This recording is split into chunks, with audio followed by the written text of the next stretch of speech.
Rolling, right? Cool. So in this video, we're gonna be discussing about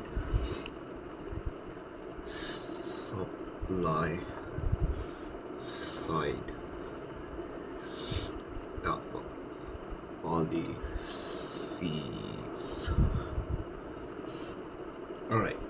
So what are supply side policies?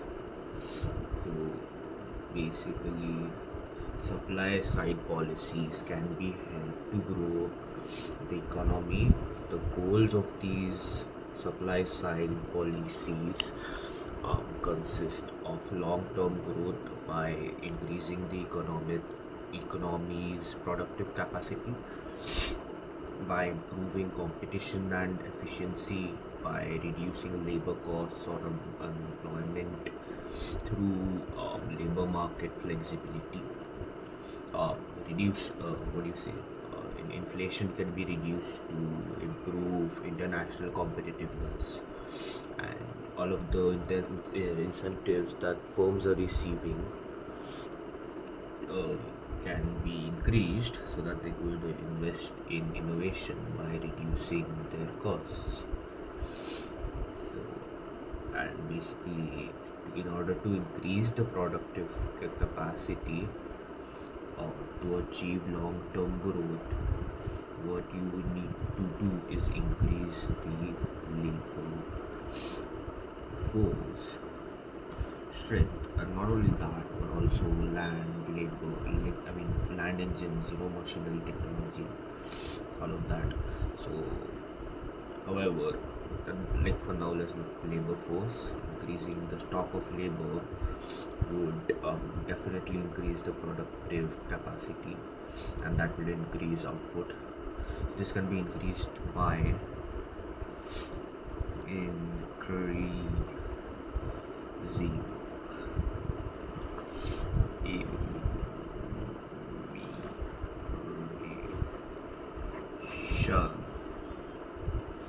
and the working age could be lowered, right? Working age.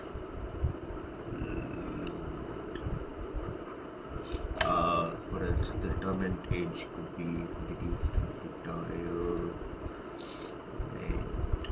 age can be lowered, right? And I don't know, like maybe more opportunities can be given to individuals to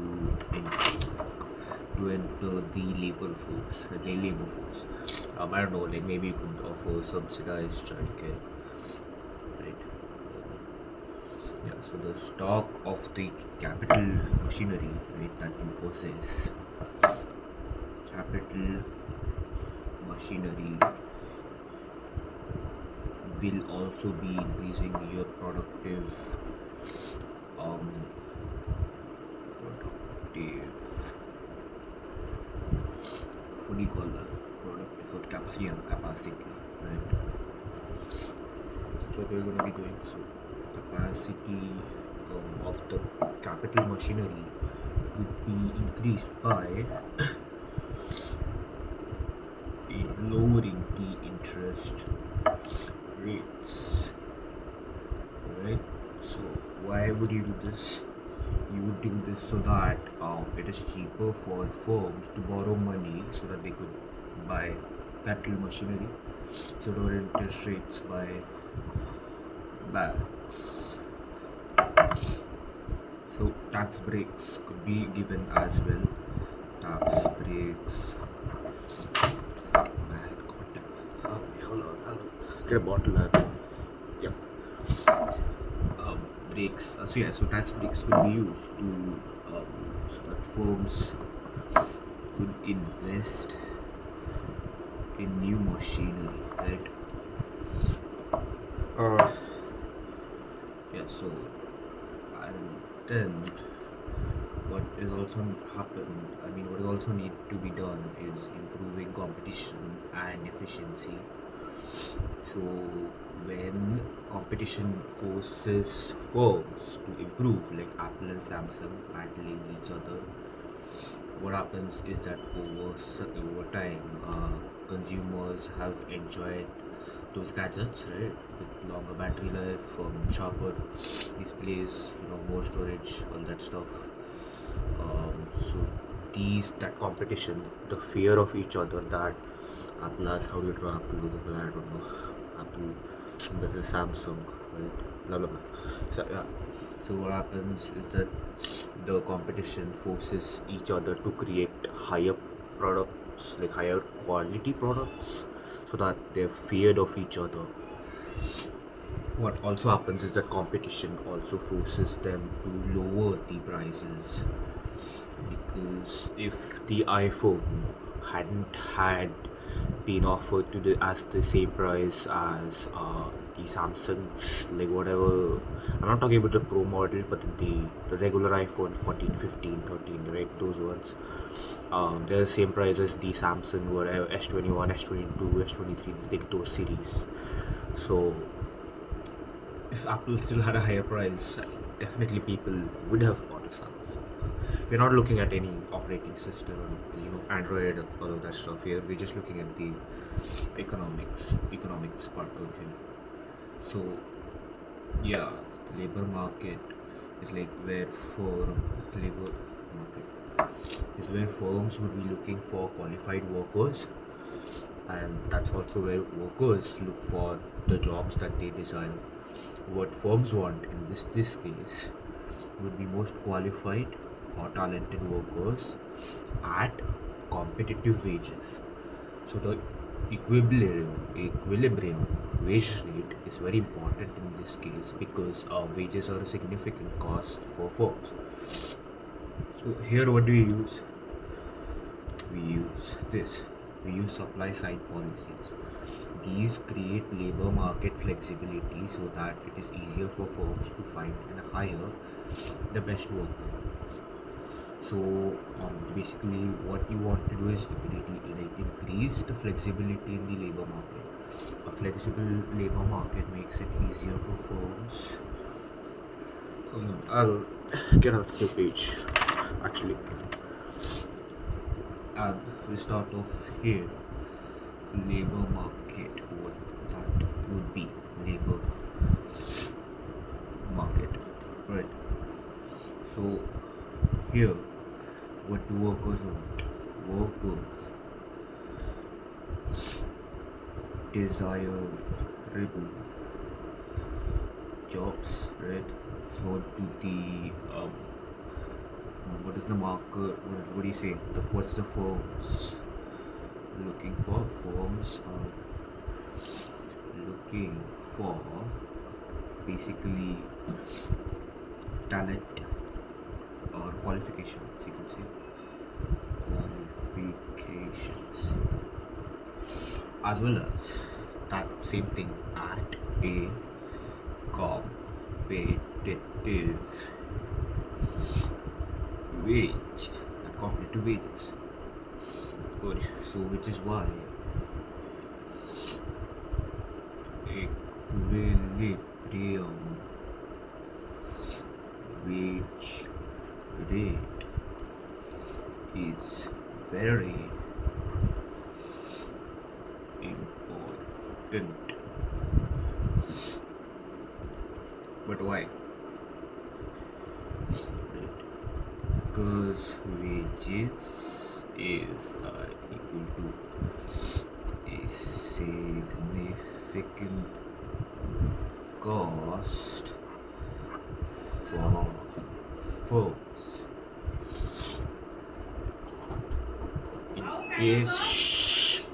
In case we don't already know what equilibrium wage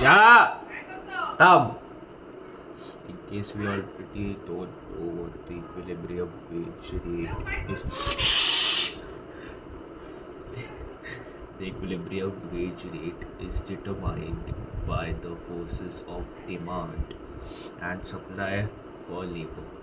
So that's what equilibrium wage rate is. So what we are looking for, like supply side policies in terms of supply side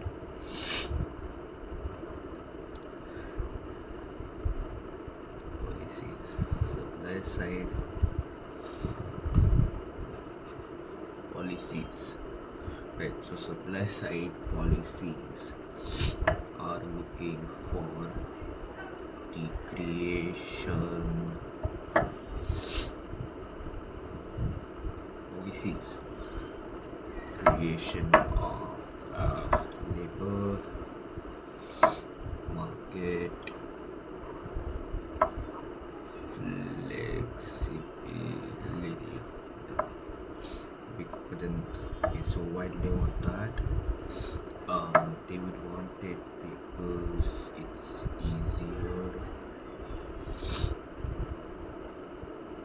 easier for the firms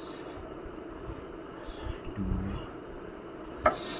find and hire the best workers, right?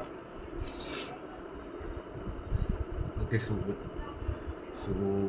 do you want to hear is the quantity of the labor supplied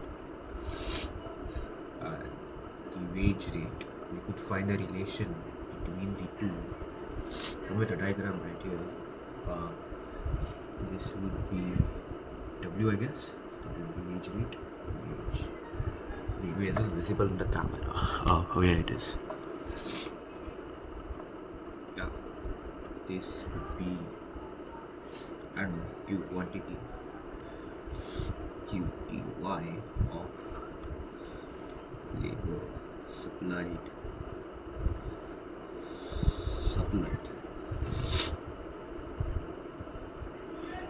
And let's go ahead and draw the supply and demand curve.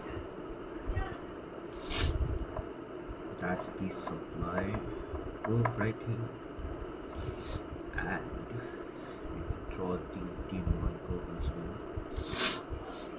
well. Demand curve, yeah. Okay, so this is the demand for labor, right? Demand for labor. So firms, right? Firms and supply curve. This is supply of labor. So right. So just mark a 0 there, and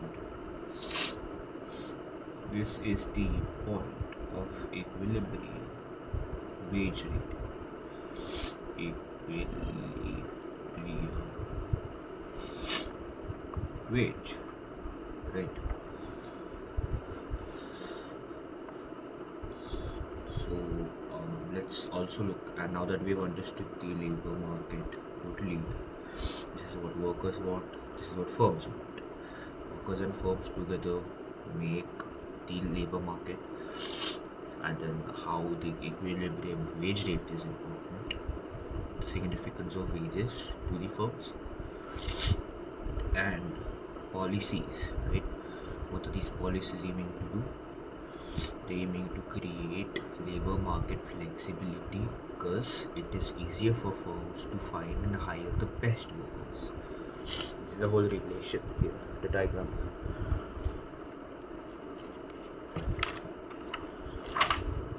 Alright.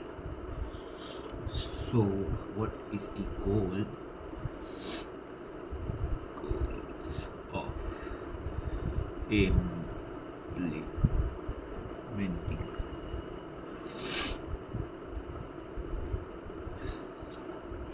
supply side policies?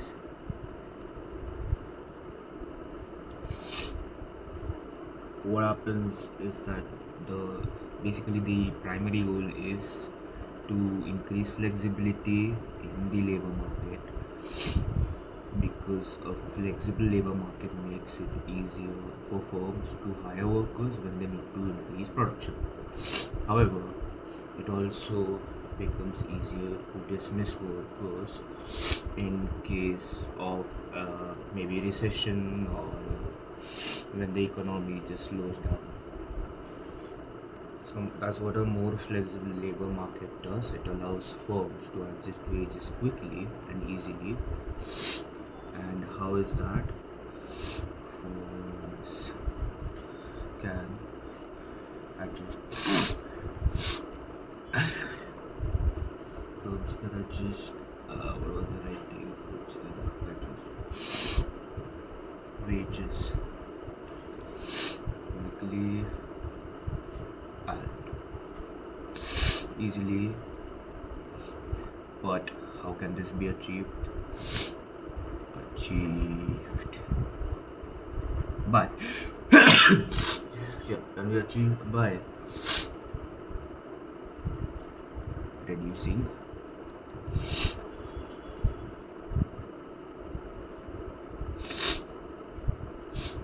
power of trade unions. So, what is a trade union? A trade union is a formal organization that would be sort of representing the interest of workers. They would be bargaining with the employers on behalf of the workers, maybe for improved working conditions and improved pay, right? And what can be done is reducing the minimum wage. This could be done. What could be done is that welfare could be reduced. I know it sounds like cruel, but that's just economics. That's how it works. Economics. Welfare reduced. And welfare needs to be reduced in order to increase the opportunity cost of being unemployed. So increased unemployment will be generating increased unemployment. Increased unemployment. Agencies will link the unemployed with like suitable vacancies. So everything will be fixated. And what else could be done basically is firms' incentives could also be increased to invest in innovation. This could so supply side policies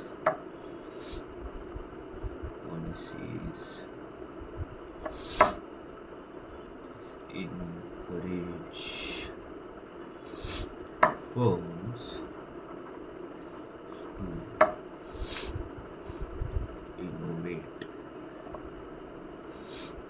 reduced costs, right?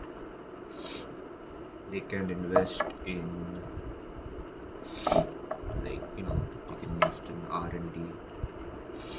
They could invest in they could create new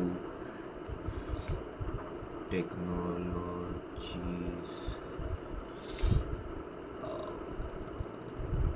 Yeah.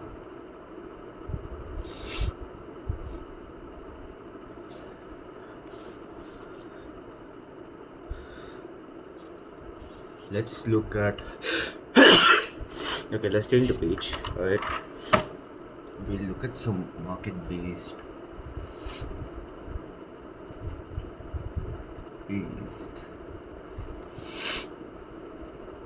supply side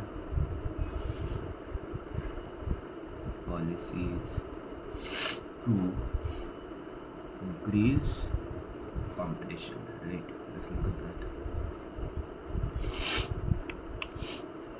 So what's this whole thing?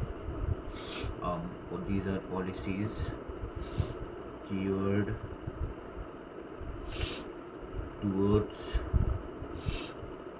supporting the operation of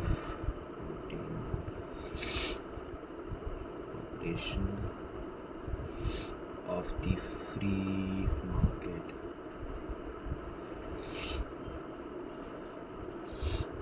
So what a free market is, that it's a system where all economic decisions are taken by consumers and producers through price mechanism without any sort of government intervention, and resources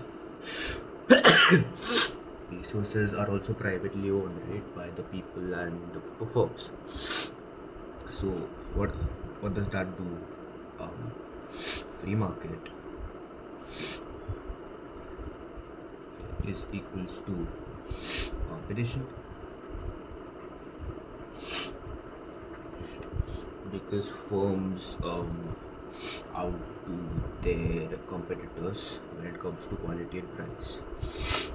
The governments also try to create policies that will be increasing competition, right? So what could the are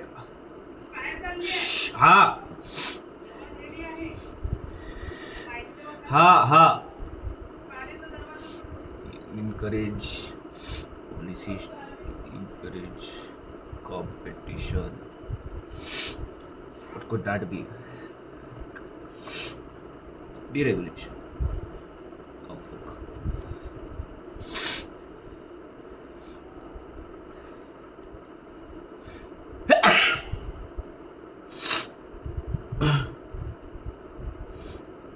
Alright, so why this? Regulations are rules that the government puts in place, so that so that companies will be behaving in a way that's best for social welfare, right? So the government might have regulations about firms where they can deposit toxic waste, deposition of toxic waste, if they make, like, I don't know, peanut butter Nutella, some stuff. So the nutritional info can be stopped by being displayed not displayed on cereal boxes, right?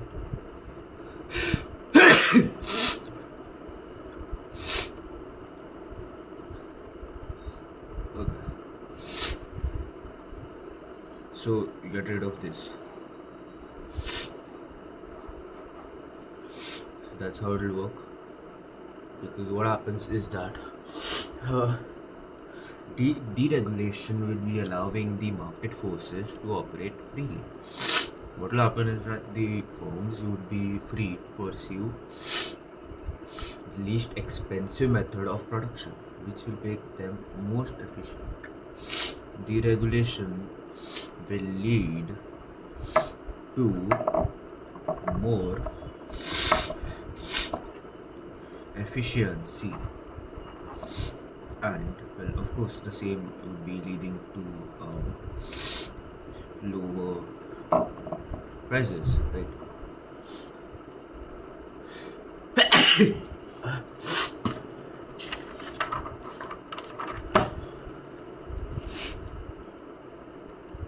Right. So more policies would be privatization.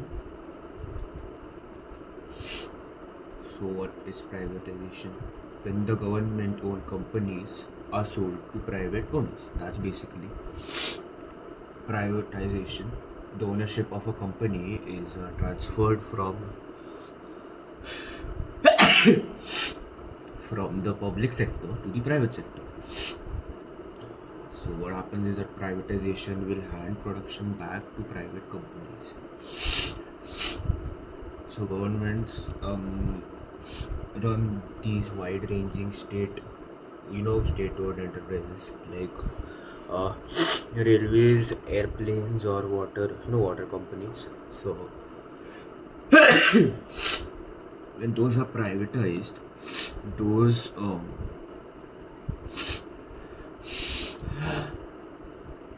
firms have the incentive to improve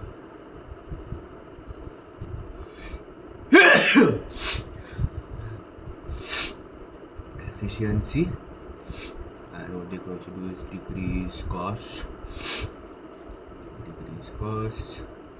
they could increase profits.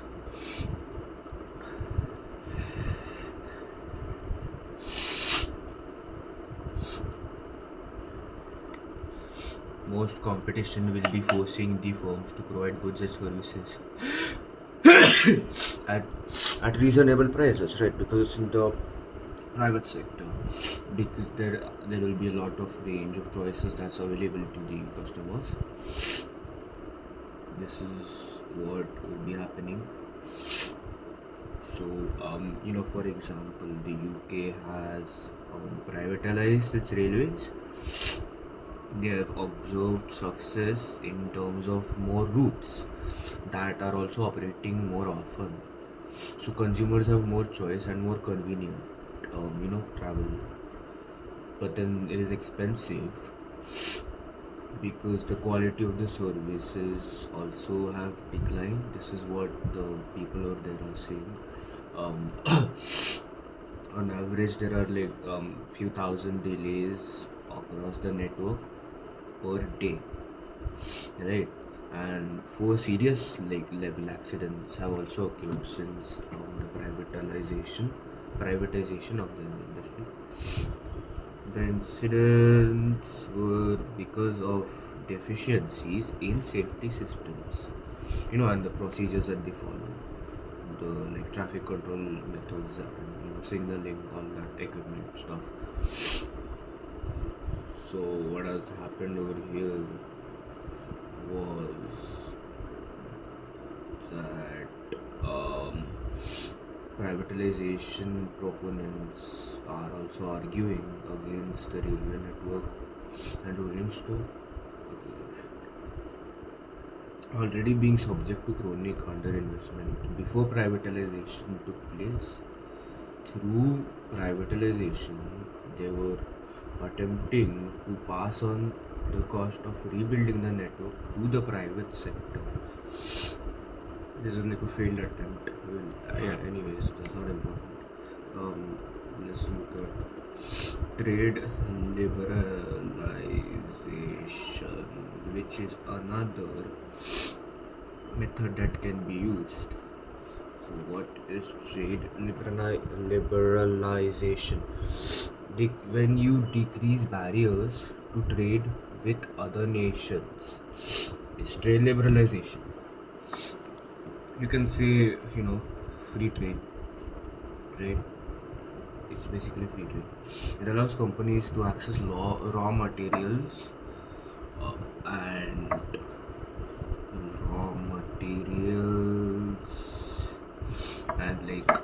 goods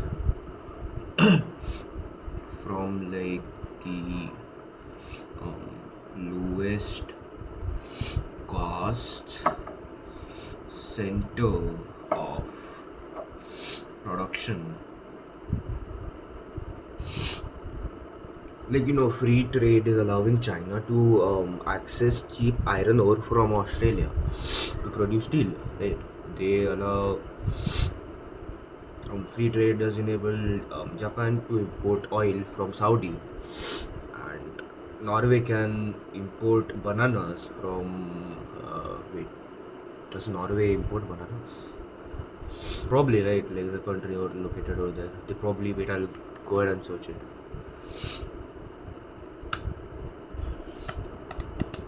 Yeah, so they are importing it from what the hell is this country? Ecuador. Okay, alright. But they're importing bananas, right? Or just a random example. My bad. Trade liberalization has an important role also, increasing the supply side of the economy. And these indeed are supply side policies. right? So if countries are able to access the factors of production from their cheapest source, then what happens is that all costs will decrease and then greater efficiencies will rise. But another thing to be done over here is anti-monopoly regulations. Monopolies are companies that are extremely dominant in the industry. They usually set prices for the entire market. Like Apple, right, in the smartphone industry. So what happens is that they are so big that they can now dominate the market, and usually what happens is that government have a division in charge of overseeing the competition, so that will be assessing the behaviors of firm firms, and it will legislate against any predatory actions in case of this policy. That is what they will be doing. So some mergers could be blocked, if it's seen that they will could threaten the competitive environment. That is what could be done. You could look at market. Huh.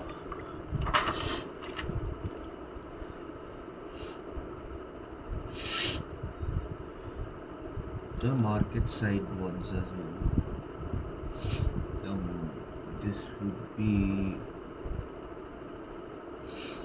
alright. Let's think about market-based, supply side policies for the labor market. What could happen is that, okay, first we have to make flexible labor market so that the competitive environment is promoted, right? And we should have the ability to recruit from a suitable, a range of workers who have the skill set that we're looking for, and we need the ability to dismiss inefficient workers because it's very important to business. So what we do is we need to reduce the power of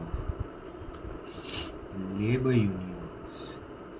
So labor unions, these are like associations and organizations. They are formal.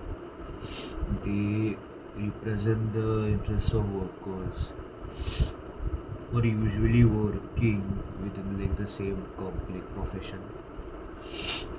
So basically they are trying to protect the rights and interests of the workers. They bargain with employers on behalf of the workers, asking for aiming to promote interests of workers, right? So that would mean they are also demanding for more pay. Well, of course, they'll demand for more pay. But what else will be happening is that working conditions. That's what they would also ask for. Is improved working conditions. Labor unions will always push for higher wages. Firms will keep down costs by slowing the wage increases as much as they can. Right, one more thing that can be done on the market based supply side policy, you could reduce the unemployment benefits. Okay, so what are unemployment benefits? So in countries like India, I don't know if that exists, but there are foreign countries, what happens is that the government is still giving payments to families when they are out of work. And actually, let me Google the highest unemployment uh, wage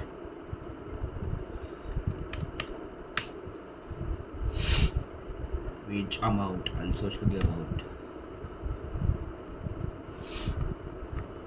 Weekly benefit amount would be ranging from 40 to 450 Canadian dollars. So can you imagine that? That is, oh, by the way, that was per week. I'm sorry, $450 per week, Canadian bucks. So, yeah.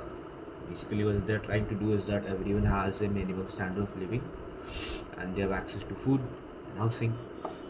But I don't think you need 450, dollars for that. What will happen is that if these, benefits are high, it's like a disincentive to work, right? Because they don't have to work anymore. The benefits are high, so they no longer lead to lower benefits. You know what lower benefits would be doing? Benefits would mean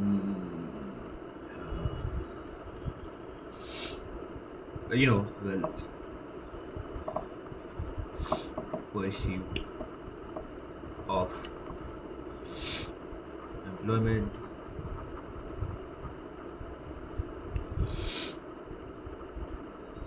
and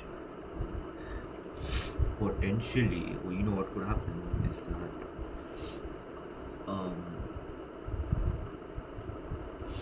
the efficiency may also increase.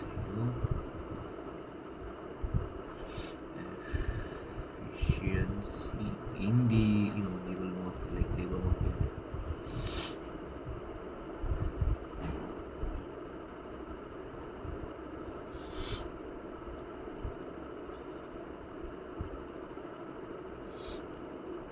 Minimum wages.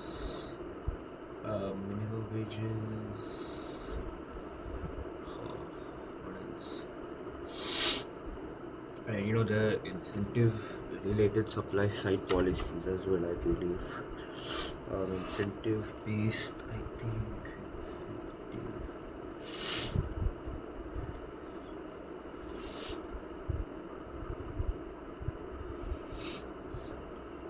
So this could be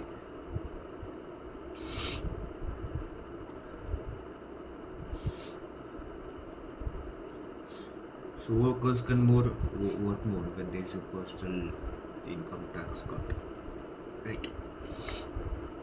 Or capital gains tax cuts, right? Personal income tax cuts will encourage individuals to work more hours because taxes are lower. Disposable income rises, workers receive a larger reward for every additional hour they work because the higher the amount, usually the higher the tax. In this case, the tax is lowered. They could actually put in more hours of work. This will give them it'll just give them the incentive to work more. It will also serve as an incentive for unemployed people to find a job faster, as they would just find that the opportunity cost of being unemployed is higher. What will happen is that if these tax cuts are permanent and individuals maintain extra working hours, this will shift the. Oh yeah, wait, hold on. Yeah, here I clicked something. what will happen is that if the tax cuts are permanent, or tax cuts and working, workers are maintaining extra working hours,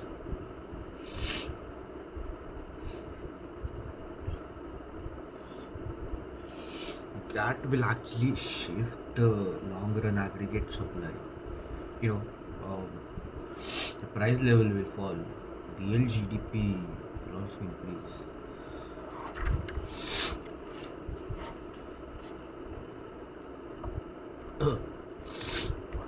PL. So this is P. P2 0. Y one potential out. One potential out. 2.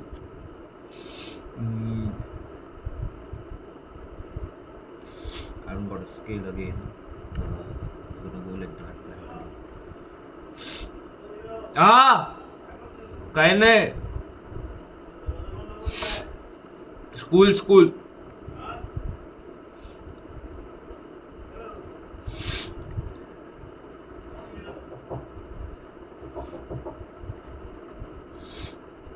LRAS1 shifts to LRAS2.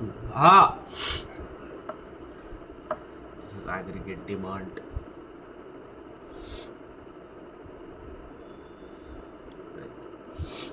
So governments were staying carefully about income tax rates. If tax rates are too low, they will also not receive much revenue, but they can't keep increasing their revenue by increasing like tax rates.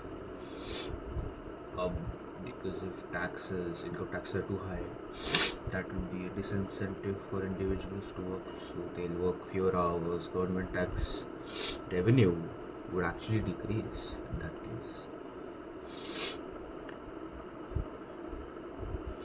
So what happens in the case of capital gains tax cuts?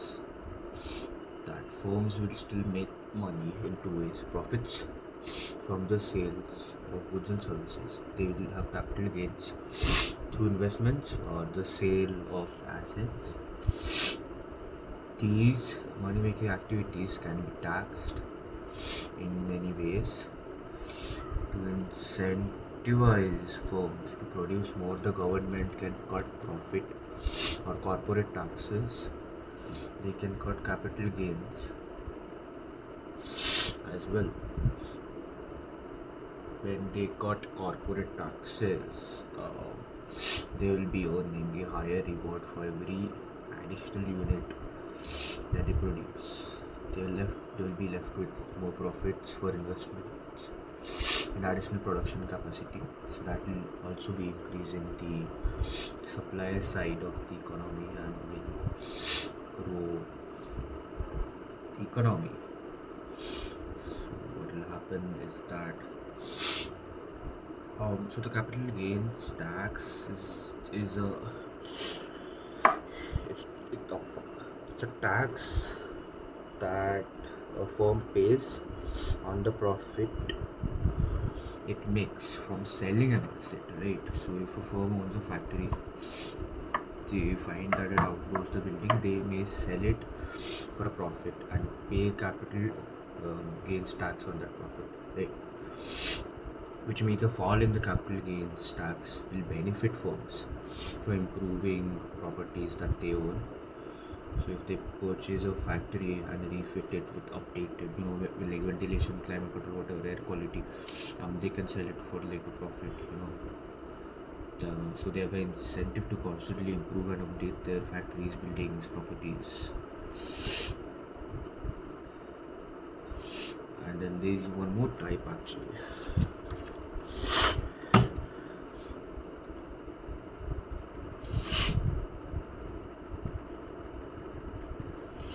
Interventionist supply side policies. What even are these? They involve the government directly intervening in the economy to increase the quantity or quality of the FOP, or the factor of production. This is a big direct contrast to the one that we discussed earlier, the market-based supply side policies. Market supply side policies are aiming to remove or reduce obstructions to market forces. By the supply side, we include all the factors of production. So, any government regulations to improve the quantity or quality, um, land, labor, capital, and enterprise. So, how can the government intervene in the market to improve the supply side? uh, Education or training policies, uh, access to health care, not just any healthcare, high quality ones, right? R&D policies, provision of infrastructure, right?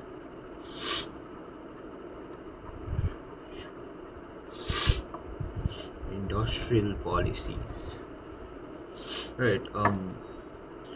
Right. I know I haven't clearly laid this out, so I'll talk about education and training. Okay, so government spending on education and training will improve human capital, right? These individuals will be higher quality workers, and governments will work in partnership with firms to provide the better quality of training through internship, like not internship, but maybe apprenticeship schemes. Firms benefit because they have access to cheap workers who are trained on the job, while also attending specialist trade schools that could be owned and paid for by the government. So what could happen is, at the same time, the young people, they'll enjoy stable employment and training and owner qualification. So firms will have a larger set of qualified workers in the future, and high quality labor. Right, what happens is higher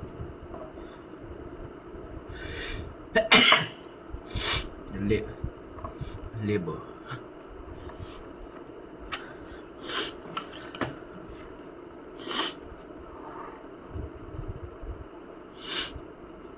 increased productivity.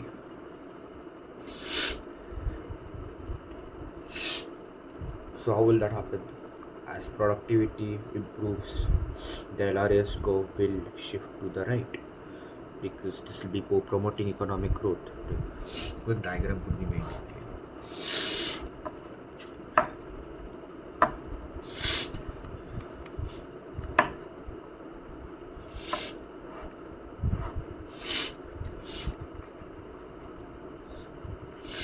And LRAS2.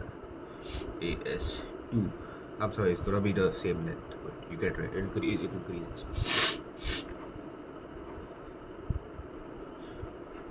Like that. Oh, this is our GDP. Our GDP. Permanent increase of productivity in the labor market will increase the LRAS if the education training stays over for a longer period of time. Improved quality, quantity, and access to healthcare will make sure that the workforce is, able to do things, able to work hard, able to be focused, able to be healthy, energetic, whatever. And research and development, R&D, right? R&D will In the longer term, what will happen is innovation has the ability to improve efficiency after. So these countries could spend in encouraging and subsidizing research and development, and many government institutions can support such actions. Military research and development has also sort of provided innovations that are also being passed on to the wider economy. Like the military, for example, they developed they developed like a the tracking thing in the mobile phone. Wait, I'll check on my phone. What does it say? Yeah, GPS, yeah, global positioning system, right? I think that's what that they had actually developed that in, I think, the 70s, something like that. So they created the like network of satellites to like find positions or whatever for like missile launches by submarines or something. But today what happened GPS is in every single phone, right? GPS is there in every single phone. So yeah, provision of infrastructures will include roads, railways, airports, telecommunications, electricity networks, other large-scale capital projects.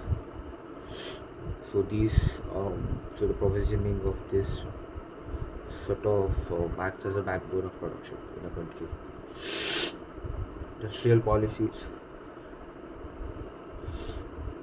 Industrial policy could be consists of like targeted, just sort of targeted government interventions to drive the development of specific sectors of the economy. So the goal is to increase the productivity of these specific industries and turn them into and just like foster more growth and employment. The aim of industrial policies is to address market imperfections.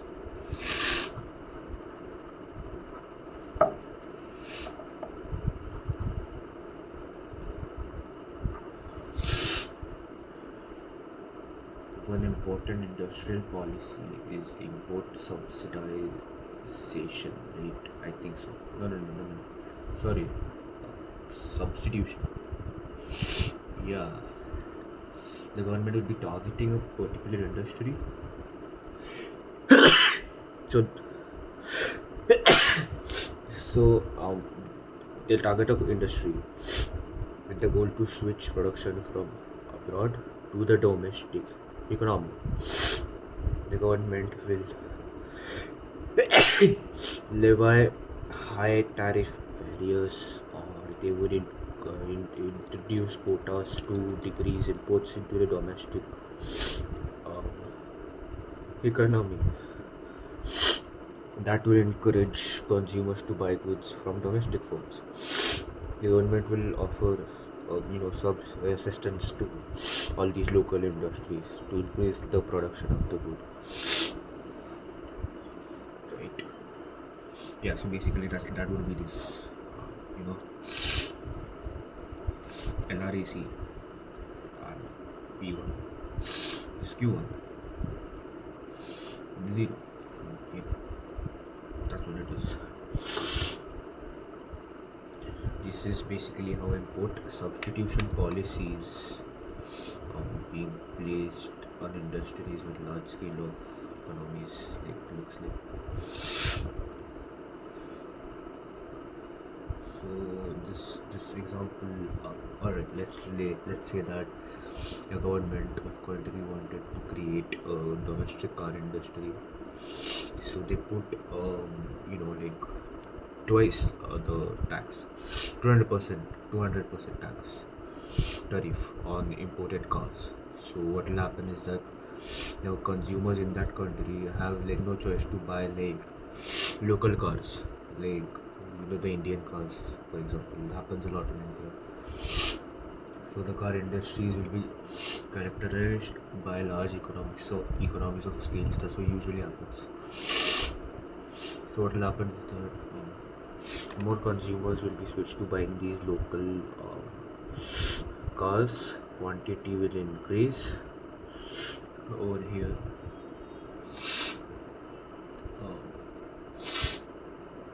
Average costs will be driven down as well.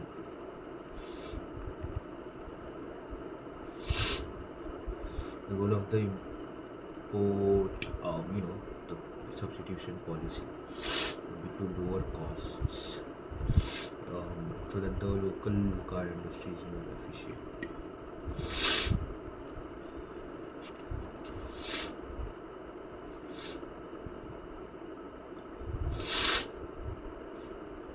So one more kind of remember, like, let's try some more diagrams actually. Hold on, do we not have more? Oh boy. Okay. Where's reducing unemployment benefits? Yep. Reducing unemployment benefits. What would be happening?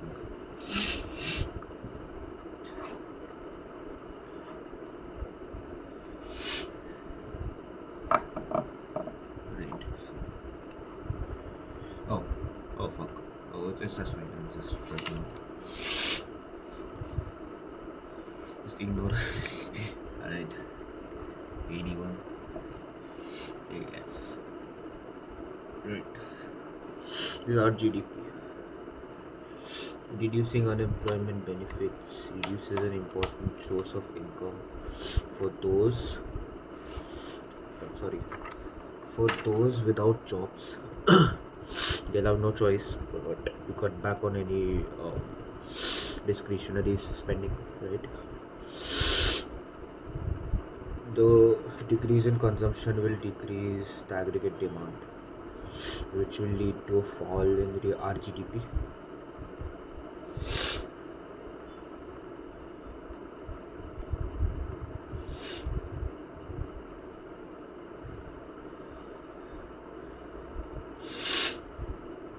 Another thing that could happen is when you're cutting personal income taxes, maybe even that has a time. You could try that. P Y1, Y2 potential. Right. So raise 1, raise 2, increase 182. Right. Okay. So here what's happening is that higher wages will sort of persuade workers to work more hours, right? So that will be shifting the AS AS curve from LRAS 1 to LRAS 2, and from a demand point POV, higher disposable income will increase consumption, and it will increase the aggregate demand. That will in turn increase the GDP Y1 to Y2, real GDP, and the effect on the price level is indeterminate at price. So this shows that cutting personal taxes will have an expansionary effect on both the supply side and like the demand side. That this diagram could be used to show that. Whatever. And I think one more could be done is fiscal policies. It's like a demand side policy which could be tried out as I don't know. Probably not. Yeah, probably not. Supply side policies, however, what they'll be doing is that they'll be reducing the power of labor unions. They'll be reducing unemployment benefits. They'll be abolishing the minimum wage.